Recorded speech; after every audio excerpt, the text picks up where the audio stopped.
vocês. Olha o que eu vou mostrar nesse vídeo aqui pra vocês, gente.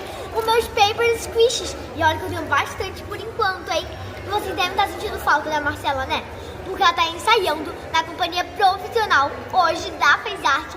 Porque ela vai estrear Frozen. E eu tô muito ansiosa pra assistir, gente. Muito ansiosa mesmo, porque eu nunca assisti essa peça. Então vamos continuar com os Paper Squishes. Gente, primeiro, é o que eu gosto muito desse, foi o último que eu fiz. É o óleo de picolé.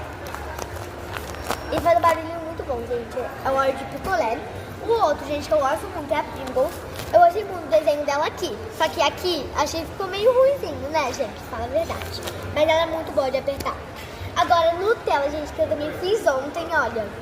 Eu não gostei muito dela, assim, não, de apertar. Mas até que ficou legal, né? Gente, agora o Kit Kat. Esse desenho aqui, gente, ficou muito bom. Olha isso. E também é muito bom de apertar. Agora o Doritos, gente. Ele ficou com alguns detalhes, né, que não muito agradáveis. Mas também é muito bom de apertar. Olha isso. Parece uma banda, gente. Muito bom. Agora eu tenho o Six Seven, que é muito bom, gente. E o Fortune. Esse aqui é piorzinho de todos esses, mas tudo bem. Temos a Pepe, gente, só que eu não vou estar apertando muito ela, porque ela soltou. E eu ainda preciso botar mais enchimento nela, porque ela tá muito soltinha, tá vendo? E por último, esse coração, gente, que representa eu e a Marcela, porque é ver rosa e roxo. E também é muito bom. E foi isso, gente. Beijos!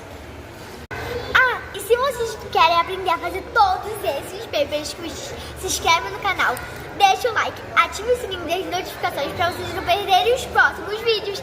E foi isso, agora sim. Beijos!